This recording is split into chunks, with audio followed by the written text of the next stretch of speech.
أعوذ بالله من الشيطان الرجيم. ശപിക്കപ്പെട്ട പിശാചിൽ നിന്ന് അല്ലാഹുവോട് ഞാൻ ശരണം തേടുന്നു.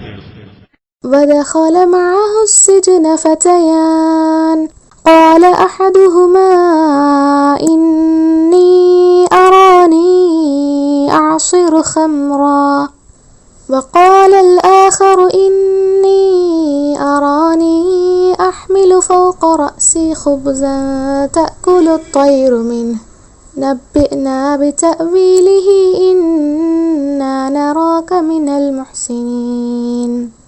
അവനോടൊപ്പം 2 യുവാക്കളും ജയിലിൽ പ്രവേശിച്ചു. അവരിൽ ഒരാൾ പറഞ്ഞു, ഞാൻ വീഞ്ഞ് പിഴിഞ്ഞെടുക്കുന്നതായി സ്വപ്നം കാണുന്നു. മറ്റൊരാൾ പറഞ്ഞു, ഞാൻ എന്റെ തലയിൽ റൊട്ടി ചുമക്കുകയും എന്നിട്ട് അതിൽ നിന്ന് പറവകൾ തിന്നുകയും ചെയ്യുന്നതായി ഞാൻ സ്വപ്നം കാണുന്നു. ഞങ്ങൾക്ക് താങ്കൾ അതിന്റെ വ്യാഖ്യാനം വിവരിച്ചു തരൂ. തീർച്ചയായും ഞങ്ങൾ താങ്കളെ കാണുന്നത് സദ്വൃത്തരിൽ ഒരാളായിട്ടാണ്.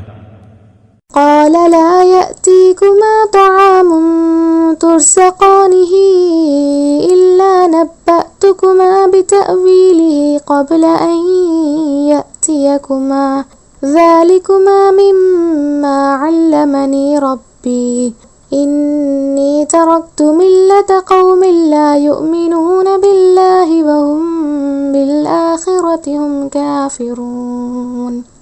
യൂസുഫ് പറഞ്ഞു, നിങ്ങൾക്ക് കൊണ്ടുവന്നു നൽകപ്പെടാറുള്ള ഭക്ഷണം നിങ്ങൾക്ക് വന്നെത്തുന്നതിന്റെ മുമ്പായി അതിന്റെ വ്യാഖ്യാനം ഞാൻ നിങ്ങൾക്ക് വിവരിച്ചു തരാതിരിക്കുകയില്ല. എന്റെ രക്ഷിതാവ് എനിക്കു പഠിപ്പിച്ചു തന്നതിൽപ്പെട്ടതത്രേ അത്. അല്ലാഹുവിൽ വിശ്വസിക്കാത്തവരും പരലോകത്തെ നിഷേധിക്കുന്നവരുമായിട്ടുള്ളവരുടെ മാർഗം തീർച്ചയായും ഞാൻ ഉപേക്ഷിച്ചിരിക്കുന്നു. واتبعت ملة آبائي إبراهيم وإسحاق ويعقوب ما كان لنا أن نشرك بالله من شيء ذلك من فضل الله علينا وعلى الناس ولكن أكثر الناس لا يشكرون. എന്റെ പിതാക്കളായ ഇബ്രാഹിം, ഇസ്ഹാഖ്, യാക്കൂബ് എന്നിവരുടെ മാർഗം ഞാൻ പിന്തുടർന്നിരിക്കുന്നു. അല്ലാഹുവിനോട് യാതൊന്നിനെയും പങ്കുചേർക്കുവാൻ ഞങ്ങൾക്ക് പാടുള്ളതല്ല. ഞങ്ങൾക്കും മനുഷ്യർക്കും അല്ലാഹു നൽകിയ അനുഗ്രഹത്തിൽപ്പെട്ടതത്രേ ആ സന്മാർഗ ദർശനം. പക്ഷേ മനുഷ്യരിൽ അധിക പേരും നന്ദി കാണിക്കുന്നില്ല. يا صاحبي السجن أأرباب متفرقون خير أم الله الواحد القهار. ജയിലിലെ 2 സുഹൃത്തുക്കളെ, വ്യത്യസ്ത രക്ഷാധികാരികളാണോ ഉത്തമം, അതല്ല ഏകനും സർവാധികാരിയുമായ അല്ലാഹുവാണോ?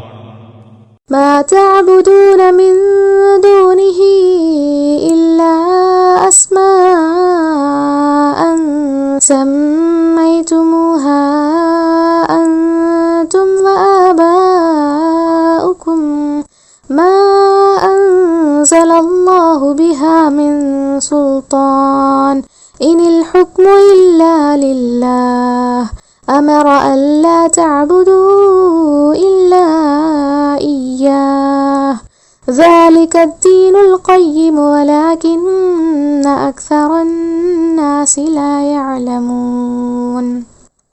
അവനു പുറമെ നിങ്ങൾ ആരാധിക്കുന്നവ നിങ്ങളും നിങ്ങളുടെ പിതാക്കളും നാമകരണം ചെയ്തിട്ടുള്ള ചില നാമങ്ങളല്ലാതെ മറ്റൊന്നുമല്ല. അവയെപ്പറ്റി അല്ലാഹു യാതൊരു പ്രമാണവും അവതരിപ്പിച്ചിട്ടില്ല. വിധികർത്തൃത്വം അല്ലാഹുവിന് മാത്രമാകുന്നു. അവനെയല്ലാതെ നിങ്ങൾ ആരാധിക്കരുതെന്ന് അവൻ കൽപ്പിച്ചിരിക്കുന്നു. വക്രതയില്ലാത്ത മതം അതത്രേ. പക്ഷേ മനുഷ്യരിൽ അധിക പേരും മനസ്സിലാക്കുന്നില്ല.